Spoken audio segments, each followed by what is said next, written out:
사람은 누구나 실수할 수도 있고 실패할 수도 있습니다. 왜냐하면 우리는 전인적인 사람들이 아니기 때문입니다. 누구에게나 허물이 있고 부족함이 있기 때문에 하다 보면 실수할 수도 있습니다. 인생길이 처음 가는 길이기 때문에 가다 보면 잘못된 길로 들어설 수도 있습니다.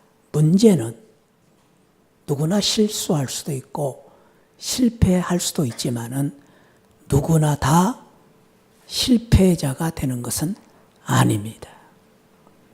실패했다 해도 그 실패의 자리에서 일어설 수만 있다면, 실패를 딛고 다시 재기할 수 있다면 전화이복의 기회가 될 수도 있습니다. 실패가 문제가 아닙니다. 더 큰 문제는 실패 속에서 좌절하고 낙심하고 절망하며 포기하기 때문에 더 큰 실패가 오는 것입니다. 아이도 넘어질 수 있고 어른도 넘어질 수 있습니다. 그러나 아이는 넘어지는 것을 부끄러워하지 않습니다. 아이는 넘어질 때에 얼른 다시 일어나 걸으려고 다시 시도합니다.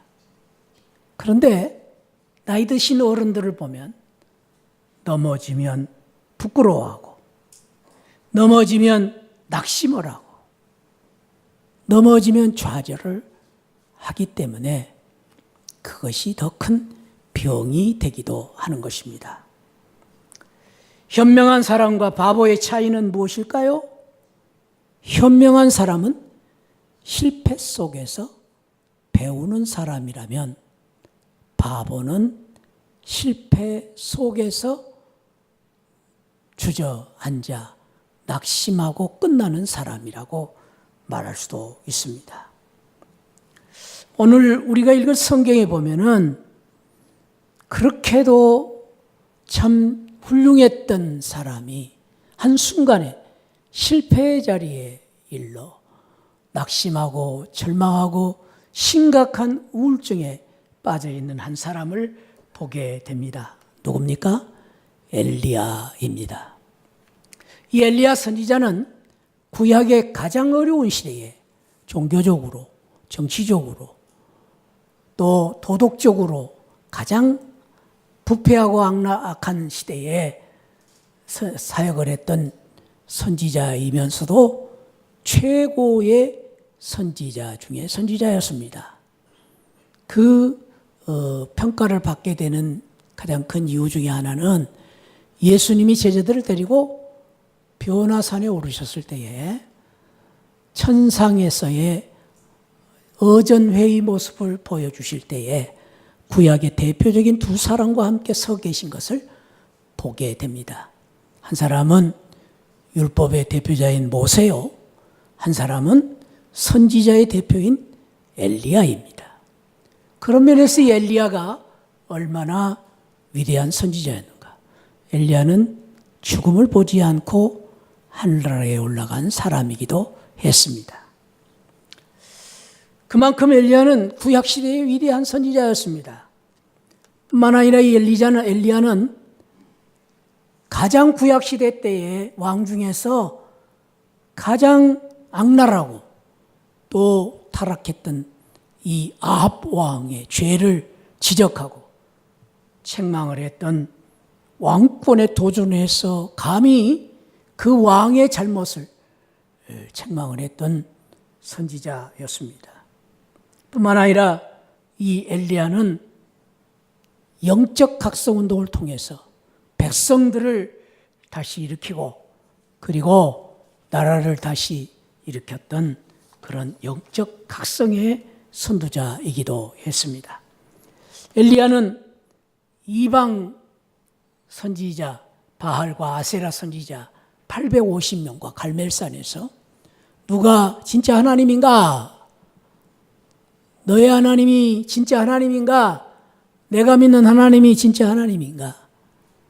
불을 내려 증명을 하자라는 대결을 하여 하나님께서 불을 내리심으로 참 하나님이, 이스라엘의 하나님이 진정한 하나님인 것을 보여주었던 영적인 대결에서 승리를 했던 그런 갈멜산의 승리를 거두었던 선지자였습니다. 그리고 그때 당시에 3년 6개월이나 비가 오지 않은 가뭄이 계속될 때에 갈멜산에 올라가서 간절히 기도함으로 하늘에 비를 내리게 했던, 하늘을 열리게 했던 선지자가 이 바로 엘리야 선지자입니다. 그런데 오늘 우리가 읽은 19장에 와서 이 엘리야가 심각한 좌절과 절망 속에서 우울감을 가지고 낙심 가운데 빠져 있는 모습을 볼 수 있습니다. 4절에 보니까 그는 로뎀 나무 아래서 죽기를 자청했다. 하나님 앞에 기도하기를 주여 나를 죽여주십시오. 아니 다른 사람이 아니라 그렇게 하나님을 잘 믿는 선지자가 그렇게 기도를 한다는 것이 도저히 믿기지 않는 일이죠. 어제까지만 해도 그렇게 당당하게 참으로 바알 선지자들과 싸웠던 엘리야가 어쩌자고 오늘은 죽기를 자처하는 그러한 지경에 와 있는지 도저히 이해할 수가 없습니다. 5절에 보니까 그는 누워 자고 있었다. 영적인 태만과 무감각 상태에 빠져 있었음을 알 수가 있습니다. 누워 자고 있었다. 조금 더 지나친 말로 누워 자빠져 있는 것이죠. 엘리야가 지금 어쩌자고 이런 지경에 와 있는 것입니까? 10절에 보니까 그는 심한 공포와 두려움 속에서 나만 남았으니 그들이 내 생명을 찾아서 빼앗으려 한다 라는 공포와 두려움 속에 빠져 있는 엘리야의 모습. 심리학자들은 이 엘리야의 상황을 엘리야의 증후군이다 그렇게 말하기도 합니다. 오늘 제가 주보 제 칼럼란에 엘리야의 증후군에 대해서 조금 자세하게 글을 써놨습니다. 시간 나실 때 꼭 읽어보시기를 바랍니다. 엘리야의 증후군이라는 것은 하루아침에 찾아오는 나약한 정신 상태를 말하는데 그 정신 상태로 말미암아 침체와 탈진, 우울증을 겪게 되는 상태를 말합니다. 그래서 그 심각한 우울증 때문에 깊은 그 참으로 우울증에 빠져서 이제 결국은 낙심하고 끝내 죽음을 자초하는 그런 병이 바로 이 엘리야 증후군입니다. 그렇게 훌륭했던 엘리야가 그랬던 것처럼 심각한 것은 오늘날 많은 사람들 중에 그렇게 훌륭한 사람들 중에 참 누구나 할 것 없이 이러한 병을 앓게 되는 이 심각한 병이 엘리야 증후군입니다. 그렇게 잘 믿었던 성도들 중에서도 이러한 병에 걸리면은 신앙의 회의를 갖고 교회를 안 나오는 가난한 성도들이 됩니다. 전도를 하다 보면은 불신자들이 많지만은 그러나 의외로 많은 것이 가난한 성도들이 많습니다. 교회를 다니다가 안 나가는 사람이죠. 안 나가 거꾸로 가나안입니다. 가나안 성도들이 많습니다. 그리고 참으로 가슴 아픈 것은 오늘날 교회를 비난하고 또 공격하는 안티들의 대부분이 지난날 교회를 다녔던 사람들입니다. 이런 사람들이 회의에 빠져서 심각한 이 엘리야 증후군에 빠져서 결국은 교회를 공격하는 사람들로 변해버린 것입니다. 오늘 저는 이 말씀을 통하여서 엘리야가 어떻게 이렇게 참으로 이러한 심각한 병에 걸렸는가? 어떻게 엘리야가 이러한 참 심각한 정신 상태를 극복하고 이겨낼 수 있었는가 하는 것을 같이 나눔으로 오늘 우리 시안을 교회 모든 성도님들이 감기 몸살처럼 누구에게나 찾아올 수 있는 이 엘리야 증후군에서 벗어나서 우리 주님의 은혜로 말미암아 참으로 믿음의 귀한 성도로서 당당하게 자랑스럽게 기쁘게 행복하게 살아가는 우리 성도들이 되시기를 축복합니다. 실패와 좌절의 자리에서 일어나서 참으로 믿음으로 예수 그리스도의 십자가의 은혜로 다시 일어서는 당당하게 살아가는 우리 복된 성도들이 되시기를 바라면서 어떻게 엘리야가 그렇게 어려운 상황 속에서 이기고 극복하고 일어날 수 있었는가 하는 것을 말씀을 통해서 몇 개를 나누려고 합니다. 첫 번째는 2절 말씀을 우리가 보겠습니다. 2절 말씀, 자 19장 2절 말씀 시작. 이세벨이 사신을 엘리야에게 보내어 이르되 내가 내일 이맘때에는 반드시 내 생명을 저 사람 중 한 사람의 생명과 같게 하리라. 그렇지 하지 아니하면 신들이 내게 벌 위에 벌을 내림이 마땅한지라. 엘리야가 갑자기 이렇게 참 이렇게 영적인 침체에 빠지게 된 가장 큰 이유를 오늘 19장 2절에서는 이세벨 때문이었다 그렇게 말합니다. 이세벨이 누구냐면 아합의 부인입니다. 왕비이죠. 그 왕권을 이제 가지고 이세벨이 각양각색의 우상을 다 수입을 해옵니다. 수입을 해올 뿐 아니라 이세벨이 아주 적극적으로 그 나라에 바알과 아세라 신상을 세우고 그리고 그 신을 섬기기 위해서 선지자들을 거짓 선지자들을 다수를 세워서 전국에 우상을 섬기게 하고 그리고 반대하는 선지자들을 핍박하고 죽이는 이런 무서운 일을 앞장서서 했던 사람이 바로 이세벨입니다.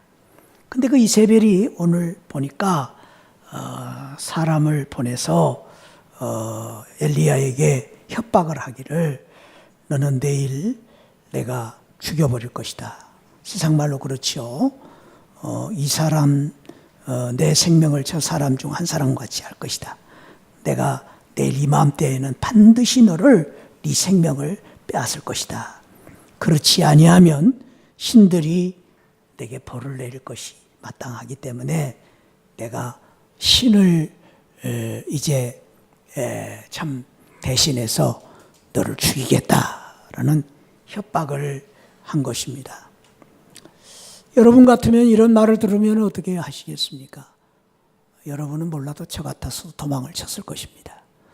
얼마나 무섭고 두려운 이야기입니까? 죽이겠다고 달려드는데. 그리고 보통 사람이 아니라 왕권을 가진 왕비가 그 왕의 권위를 이용해서 죽이려고 하면은 피할 길이 없으니까 도망쳤을 것입니다. 그러나 엘리야는 이전까지는 그런 사람이 아니었습니다. 엘리야는 지금까지는 어떤 사람이었는가를 우리가 잠시 한번 보겠는데요. 17장으로 갑니다. 두 장 앞장 넘기면 17장 1절 한번 읽어보겠습니다. 시작. 길르앗에 우거하는 자 중에 디셉 사람 엘리야가 아합에게 말하되 내가 섬기는 이스라엘의 하나님 여호와께서 살아계심을 두고 맹세하노니 내 말이 없으면 수년 동안 비도 이슬도 이지 아니하리라 하니라. 누구 앞에요? 아합 왕 앞에서 담대히 이야기합니다. 누가요? 길르앗에 사는 디셉 사람 엘리야. 여기 디셉 사람 엘리야라는 이 말은 그가 무슨 훌륭한 가문의 사람도 아니요. 그가 무슨 뭐 대단한 경력을 가진 사람이 아니라 디셉 사람이라는 표현은 그냥 그 조그만 동네의 사람이었다. 그런 뜻입니다. 우리 여자들 중에서도요, 조금 이렇게 사회적으로 저명한 사람들을 여사다고 부르죠. 그러나 옛날 우리 평범한 아주 지극히 소박한 우리 어머님들은 어느 지역에서 시집 왔다 그래서 영암댁, 한평댁, 강주댁 그렇게 불렀습니다. 그 말은 그냥 평범한 사람이라 그런 뜻입니다. 오늘 디셉 사람 이 엘리야는 바로 그런 사람입니다. 평범한 사람이었어요. 무슨 내놓을 게 있는 그런 사람이 아니라 디셉 사람이에요. 그런 소개를 하는데 그가 감히 아합 왕 앞에 가서 말하는 것은 여호와께서 살아계심을 두고 하는 말입니다. 그리고 비가 이슬도 오지 않을 것이다 라고 단호히 공포하는 것은 하나님을 대언해서 하나님의 말씀을 전하고 있는 것입니다. 자, 2절을 또 읽습니다. 17장 2절 시작. 여호와의 말씀이 엘리야에게 임하여 이르시되 여호와의 말씀대로 살았어요. 그래서 너는 그리 시내가에 가 숨어라. 그때는 겁이 나서 숨은 게 아니에요. 하나님의 말씀을 따라 그리 시내가로 가서 피신을 한 것입니다. 그런데 지금 이 아까 19장의 2절에 보니까 엘리야는 지금 누구의 말을 듣고 겁이 나서 도망을 친 겁니까? 이세벨의 말. 하나님의 말씀을 듣고 하나님의 말씀을 따라 살았던 선지자였는데 그런 평범한 보통 사람이었지만은 하나님의 말씀을 붙잡고 살았기 때문에 담대했는데 지금 그가 바꿔진 것입니다. 어떻게? 사람의 말에 이세벨의 말에 좌우되는 사람으로 바꿔진 것입니다. 사랑하는 성도 여러분, 이세벨이 그렇게 말을 했음에도 불구하고 이 하나님께서 이 이세벨의 말을 듣고 그렇게 참으로 두려워 떨고 있는 이 엘리야에게 그 엘리야를 다시 일으켜 세우는 귀한 말씀이 있습니다. 그 말씀 가운데 하나가 우리 17장 14절입니다. 17장 14절. 자, 14절 한번 읽어봅시다. 시작. 이스라엘의 하나님 여호와의 말씀. 나 여호와가 비를 지면에 내리는 날까지 그 통에 가루가 떨어지지 아니하고 그 병에 기름이 없어지지 아니라 하셨느니라.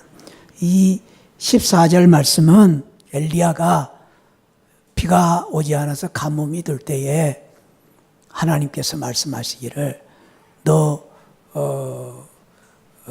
시돈에 있는 사르밧으로 가서 과부 한 사람을 만나라. 신방을 해라. 그리고 그 과부에게 가서 말합니다. 나 떡이 먹고 싶으니까 떡 좀 해달라고. 선지자가 엘리야 선지자가 그렇게 말하는데 그 말을 들은 과부가 하는 말이 12절에 떡은커녕 우리 집에 밀가루 한 주먹밖에 없습니다. 그리고 기름 한 숟가락밖에 없습니다. 오늘 저녁 나와 우리 아들이 두 모자가 사는데 이 밀가루 한 주먹 이제 마지막 남은 이거 밥에 먹고 그리고 부쳐 먹고 우리는 죽어야 되는 상황입니다. 죽을 것입니다.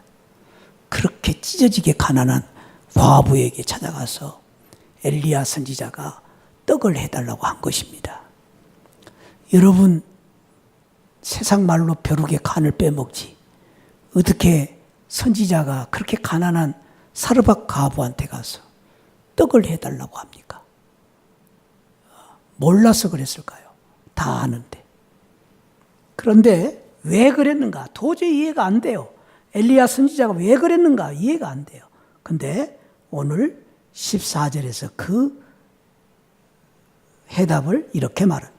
이스라엘의 하나님 여호와의 말씀이 나 여호와가 비를 지면에 내리는 날까지 그 통에 가루가 떨어지지 아니하고 그 병에 기름이 없어지지 아니할 것을 말씀을 들었기 때문에 엘리야 선지자가 벼룩의 간을 빼먹으려고 하는 게 아니라 그 사르밧 과부가 가난하여서 먹을 것도 없는 그 가부의 그 작은 그 밀가루 한 움큼밖에 남은 거 그거 뺏어 먹으려고 한 게 아니라 하나님의 말씀이 네가 사르밧과 아부에게 가서 그렇게 말씀하면 통에 밀가루가 마르지 아니하고 기름이 마르지 아니하는 축복을 줄 것이다 라는 말씀이 있었기 때문에 엘리야 선지자가 가서 그렇게 요구를 한 것입니다. 말씀이 계셨기 때문에. 엘리야는 지금까지 그렇게 살았습니다. 엘리야의 담대함은 말씀입니다. 엘리야의 능력은 말씀입니다. 엘리야의 기적은 말씀입니다. 그런데 지금은 무슨 소리를 듣고 있습니까? 이세벨의 말을 듣고 이세벨의 말을 듣고 순간적으로 두려워진 것입니다. 무너진 것입니다.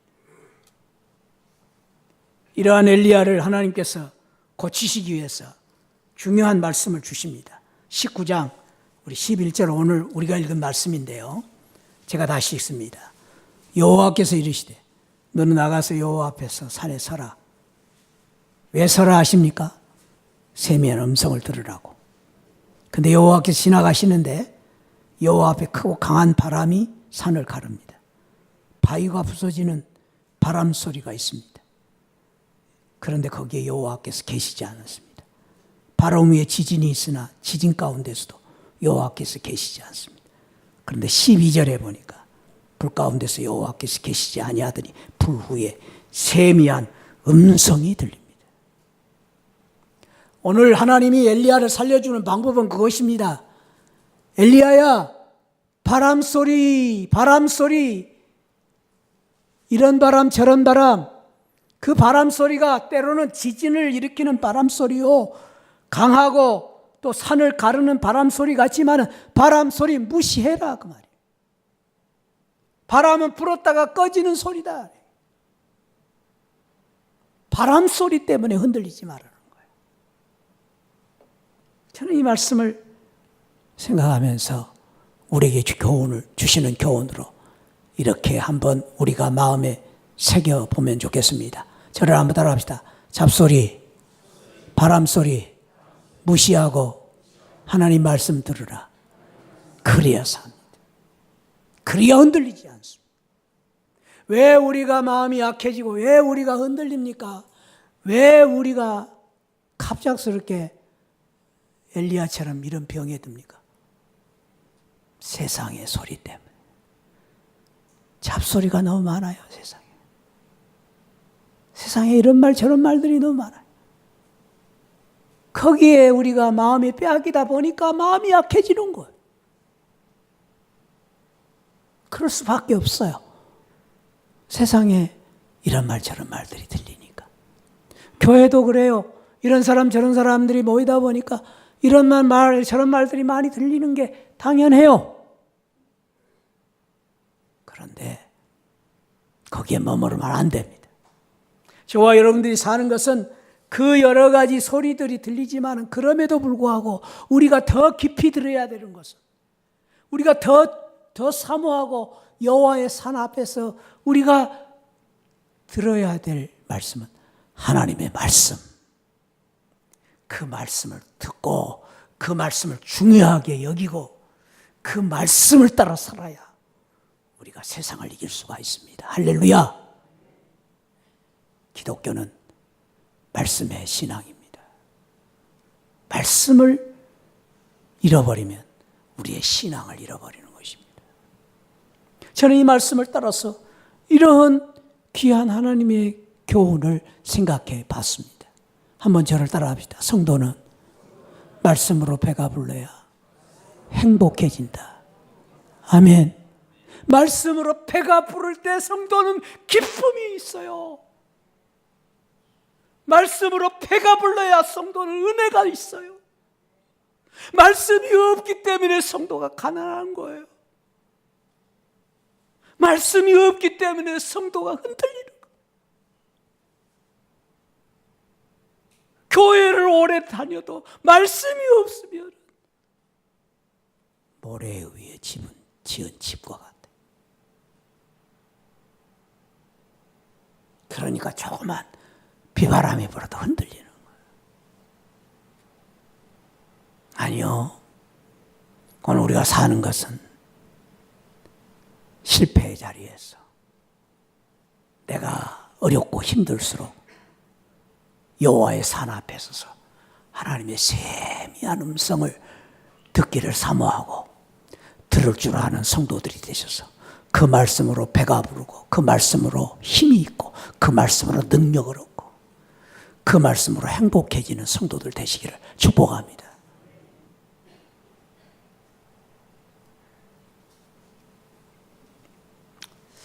엘리야가 어떻게 이러한 참 어려운 상황을 이기고 극복했는가? 왜 그런 문제가 생겼는가?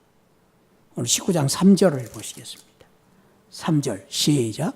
그가 형편을 보고 일어나 자기의 생명을 위해 도망하여 유다에 속한 브엘세바에 이르러 자기의 사환을 그곳에 머물. 형편을 보고.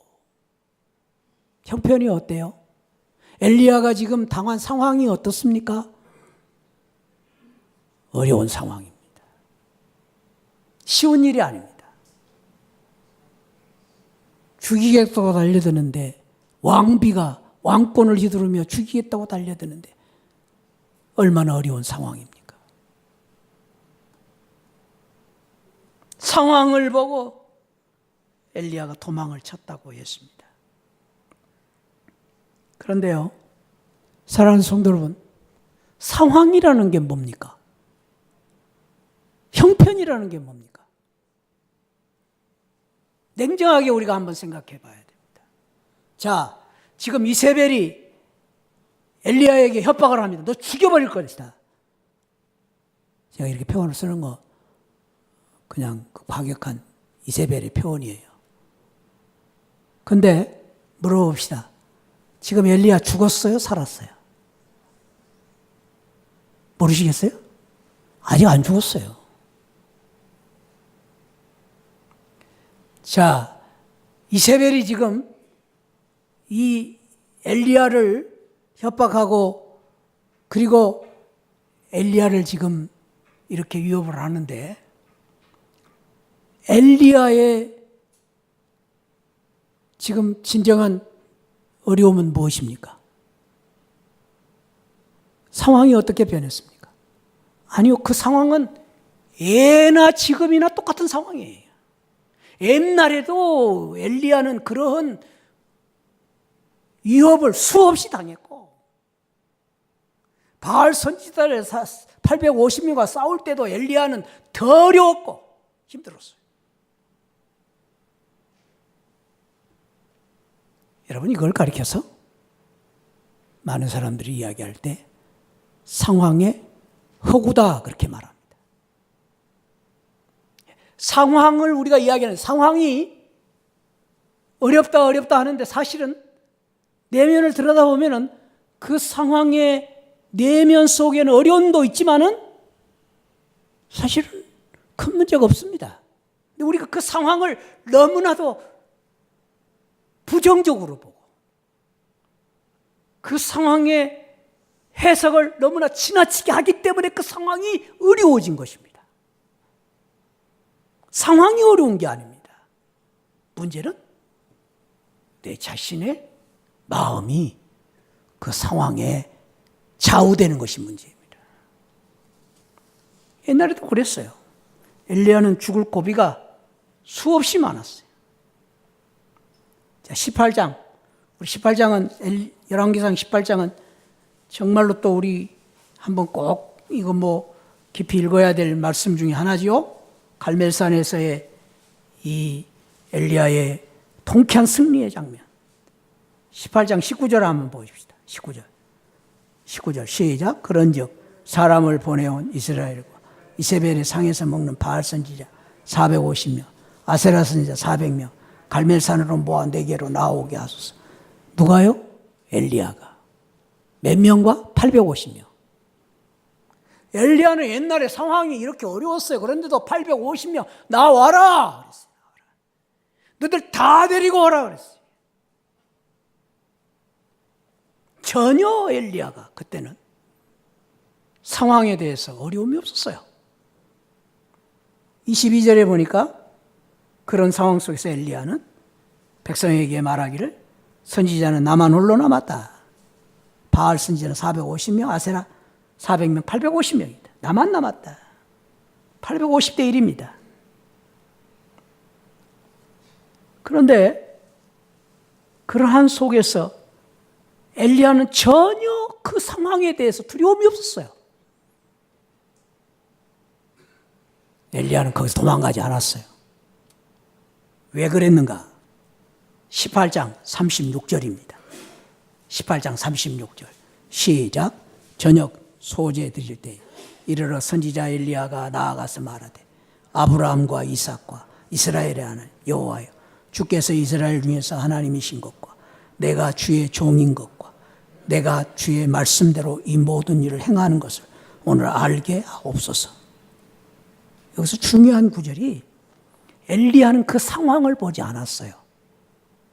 엘리야는 지금 자기만 남아있고 바알 선지자 850명과 싸우는 그 치열한 영적 싸움의 상황을 보지 않았어요. 뭘 봅니까? 엘리야는 거기 36절에 보니까 엘리야가 말하되 아브라함과 이삭과 이스라엘의 하나님 여호와 주께서 거기에 주님이 계신 것을 보았어요. 어떤 하나님? 아브라함의 하나님, 이삭의 하나님, 살아계신 하나님, 아브라함에게 말씀하신 언약의 하나님. 그 언약의 하나님이 어떤 하나님이에요? 장차 메시아 예수 그리스도를 이 땅에 보내주실 하나님. 메시아 예수 그리스도로 말미암아 우리를 억만 지악 가운데서 구원하시고 십자가의 은혜로 말미암아 우리를 하나님의 자녀되게 하신 하나님의 은혜. 그 하나님을 본 것입니다. 상황을 보지 않았습니다. 그 상황 속에 계신 하나님을 본 것입니다. 사랑하는 성도 여러분, 이것이 믿음의 차이입니다. 믿음의 차이는 뭡니까? 세상 사람들과 우리 믿는 성도들의 차이는 상황이 아닙니다. 상황은 똑같습니다. 아니 어쩌면 예수 믿는 성도들의 형편이 상황이 더 어려울 수 있어요. 왜? 믿음으로 살려고 하다 보니까 헌신하고 봉사하고 바르게 살려고 하니까 우리가 더 어려워요. 더 큰 시련이 있어요. 아픔이 있어요. 잘 믿으려고 하니까 바로 살려고 하니까 아무렇게나 살 수 없어요. 우리 참아야 돼요. 절제해야 돼요. 상황이 더 어려울 수 있어요. 문제는 우리가 더 어려운 상황이 될 수 똑같은 조건이지만 똑같은 상황이지만 더 어려울 수 있어요. 문제는 상황의 차이는 믿음의 차이는 그 상황 속에 하나님이 없고 하나님이 계신 것의 차이입니다. 사랑하는 성도 여러분, 그렇습니다. 우리 믿는 성도들은 하나님이 상황 속에 계시기 때문에 그 상황 속에 계신 하나님을 바라보기 때문에 우리는 그 환경을 보고 어려움을 보고 도망을 치면 안 됩니다. 거기에 계신 하나님을 붙잡고 거기에서 나에게 주시는 하나님의 사명을 바라보고 환경과 상황을 바꾸는 것입니다. 믿음으로 바꾸는 것입니다. 그것이 바로 믿는 성도의 귀한 사명이요 축복이요 은혜라고 말할 수 있습니다. 다니엘의 세 친구 사드락 메삭 아벳느고가 바벨론으로 포로로 잡혀갔습니다. 잡혀가서 그 바벨론 왕이 그들에게 어명을 내립니다. 이제부터는 너희들의 신을 섬기면 안 된다. 나를 섬겨라. 나를 신으로 섬겨라. 그리고 신상을 만들어 놓고 모든 백성들이 그 신상 앞에 절을 해야 됩니다. 어명을 내립니다. 나를 신으로 섬기지 않고 신상 앞에 절하지 않으면 다른 불보다 7배가 더 뜨거운 풀무불에 집어넣을 것이다. 상황은 어렵습니다. 상황은 참으로 어려운 상황은 점점 꼬여갑니다. 그러나 사드락과 메삭과 아벳노고 다니엘의 세 친구들이 그렇게 말합니다. 우리를 저 풀무불에 집어넣을지라도 하나님이 우리를 건져내 주실 것입니다. 그리 아니하실지라도 하나님이 거기 계시기 때문에 우리는 두려워하지 않습니다. 그 믿음이 결국은 그들이 풀무불에 던져졌지만 거기 계신 하나님의 은혜로 그들이 별것 하나 상하지 않고 건짐을 받는 놀라운 축복을 받습니다. 이게 믿음입니다. 사랑하는 성도 여러분, 우리가 처한 상황은 세상 사람들과 다를 바가 없습니다. 어렵습니다. 힘듭니다. 그러나 우리 잊지 말아요. 그 상황 속에 하나님이 계신다. 하나님이 함께 계신다라는 믿음을 가지고 상황을 어렵게 우리가 생각하고 도망을 가지 말고 상황을 바꾸는 귀한 은혜가 있기를 축복합니다. 예수님이 하루는 제자들을 바라보시면서 제자들에게 말씀하십니다. 우리 저 갈릴리 건너편으로 건너갑시다. 그런데 예수님이 하필이면 낮에 건너가지 않고 밤에 건너가자 합니다. 밤에는요, 늘 바람이 불고 배를 띄우면 안 됩니다. 그리고 예수님은 그 밤에 바람이 불고 폭풍이 파도가 칠 것을 알고 계셨습니다. 제자들에게 그런데 배를 띄워 가자고 말씀하십니다. 아니나 다를까 폭풍이 불고 바람이 부딪히고 배를 삼킬 것 같은 무서운 파도가 치는데 하필이면 예수님은 그때 또 배 앞에서 깊이 주무시고 계시는 것입니다. 두려워 떨면서 주님을 깨우는 제자들을 향하여 주님께서 하신 말씀이 있습니다. 마태복음 8장 26절 한번 따라합시다. 어찌하여 무서워하느냐 믿음이 적은 자들아. 뭐가 믿음이 적습니까? 왜 거기서 믿음을 찾습니까? 당연한 거죠. 파도를 보고 무서워하고 바람이 부는 폭풍에서 두려워하는 거 당연한 거 아니겠습니까? 그래서 주님 말씀하십니다. 믿음이 적은 자들아. 그 의미는 뭐냐면 내가 여기 있는 거 아니냐 지금. 내가 이 배를 타고 같이 가고 있는데 왜 무서워하느냐고. 예수님이 계시는데, 하나님이 계시는데. 그것이 우리 믿는 성도들의 능력이요 생명입니다. 믿음입니다. 믿음은 다른 게 아닙니다. 상황이 달라지는 게 아닙니다. 똑같습니다. 믿음은 그 어려운 상황 속에서 주님이 계심을 믿는 것입니다.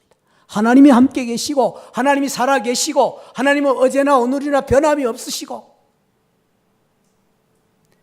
아니 예전에 내 삶을 돌이켜볼 때 훨씬 더 어려운 상황 속에서 함께 계셨던 그 하나님이 지금도 계시기 때문에 살아 계심을 믿기 때문에 두려워하지 않는 것입니다.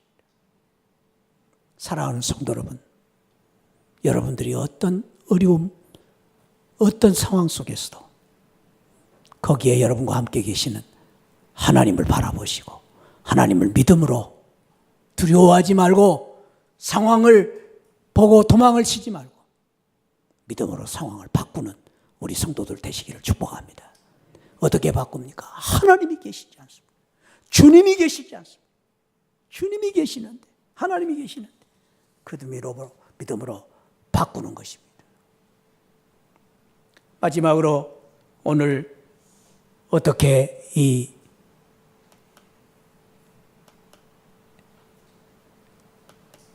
엘리야가 일어설 수 있었는가를 14절에서 19장 14절에서 이렇게 이야기합니다. 그가 대답하되 내가 만군의 하나님 여호와께 열심히 유별하오니 이는 이스라엘 자손의 주의 언약을 버리고 주의 제단을 헐며 칼로 주의 선지자들을 죽였으며 오직 나만 남았거늘 그들이 내 생명을 찾아 빼앗으려 하나이다. 여기 영어 성경에 보니까 I have been very zealous. 나는 옛날에 열심이었다. 사랑하는 성도 여러분, 열정이라는 것은 과거의 열정은 열정이 아닙니다. 열정이라는 성격은, 열심이라는 건 지금입니다. 지금 내가 어떻게 믿고 있느냐가 열심입니다. 과거의 열정 때문에, 그 열정이 과거의 것이기 때문에 내 믿음에 문제가 있습니다. 축복합니다.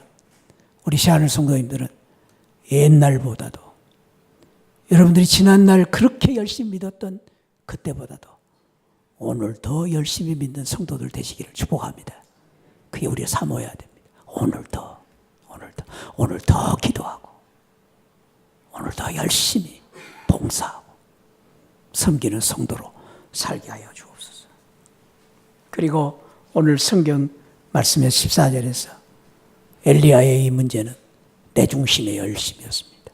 내 중심의, 내가 아니요, 하나님 중심의 열심.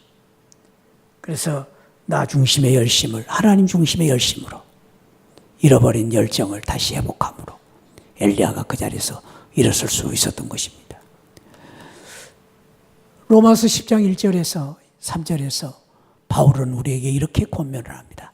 같이 한번 읽어봅시다. 시작. 형제들아, 내 마음에 원하는 바와 하나님께 구하는 바는 이스라엘을 위함이니 곧 그들로 구원을 받게 함이라. 내가 증언하노니 그들이 하나님께 열심을 있으나 올바른 지식을 따른 것이 아니니라. 하나님의 의를 모르고 자기 의를 세우려고 힘써 하나님의 의에 복종하지 아니라. 우리가 늘 경계해야 될 것은 내 중심의 의를 드러내려고 하는 열심입니다. 그것이 다른 사람을 아프게 만들고, 그것이 상처를 줄 수도 있고 공동체에 해악이 될 수도 있습니다. 늘 경계해야 돼요. 내 중심의 열심이 아닙니다. 하나님을 위한 열심. 축복합니다. 오늘 주신 말씀을 통해서 저와 여러분들이 엘리야가 하루아침에 그렇게 열등감에 빠지고 죽기를 자처했던 그 자리에서 일어설 수 있었던 것은 바람소리, 잡소리들 무시하고 하나님의 말씀을 붙잡았기 때문입니다. 그리고 엘리야가 환경을 보고 도망을 치지 않고 오히려 거기에 계신 살아계신 하나님, 여호와 하나님, 전능하신 하나님, 나의 주 예수 그리스도를 붙잡음으로 그가 다시 일어설 수 있습니다. 과거의 열정이 아니라 지금의 열정, 내 중심의 열정이 아니라 하나님 중심의 열정을 회복함으로 엘리야가 일어섰었는데, 오늘 이 말씀을 따라서 끊임없이 우리에게 찾아오는 이 참으로 침체와 낙심과 절망, 우리를 죽이려고 달려드는 이 자리에서 믿음으로 다시 일어설 수 있는, 엘리야처럼 그래서 다시 이 귀한 믿음으로 일어서 위대한 역사를 이루는 우리 시아늘 성도들이 되시기를 주님의 이름으로 축복합니다. 우리 다리에 다 일어나셔서 이제 내가 살아도 주위에 살고 우리 찬양 드리겠습니다.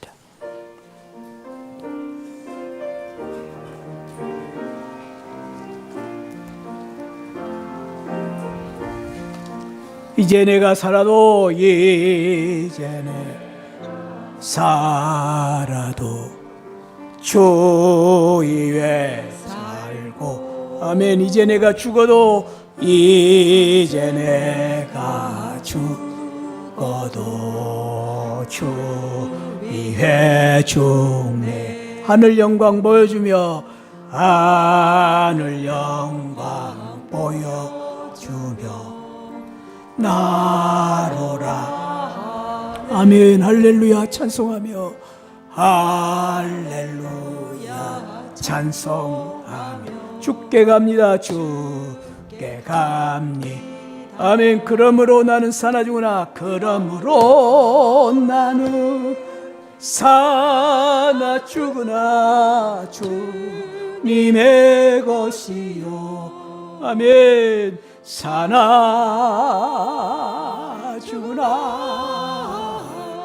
사나주구나.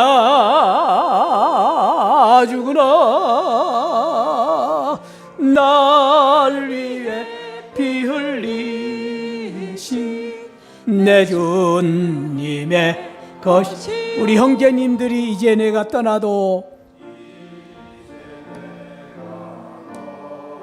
저 천국 가고 믿습니다. 아멘. 이제 내가 있어도 주 이해 있네.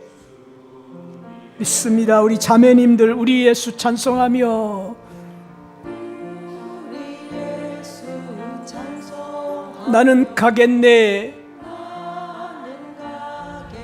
할렐루야. 천군 천사 나팔 불며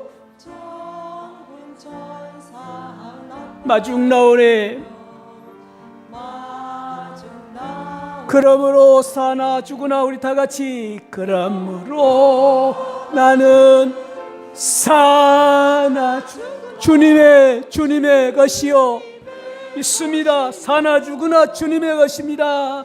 사나 주님이 우리와 함께 계십니다. 어떤 상황 속에서도 주님 붙들면 됩니다. 나을 날 위해 피 흘리 내 주님의 것이요. 내 주님의 것이요. 내 주님의 것이요. 내 주님의 것이요. 하나님, 우리 모두가 엘리야처럼 순간적으로 무너질 수 있고 또 순간적으로 이렇게 좌절하고 낙심할 수밖에 없는 연약한 사람들입니다. 하나님, 사람의 말 듣지 않고 상황을 보지 않고 또 과거의 열정 때문에 내가 빠져 있지 않고 다시 이 열정을 회복함으로 예수님이 어떤 상황 속에서도 함께 계심을 바라보며 일어설 수 있는 저희들이 되게 하여 주옵소서. 믿음으로 상황을 바꾸고 하나님 믿음으로 실패의 자리에 일어설 수 있는 강하고 담대한 만군의 여호와 아브라함의 하나님, 이삭의 하나님, 살아계신 하나님을 바라보는 믿음으로 일어서게 하여 주옵소서. 예수 그리스도 이름으로 기도하옵나이다.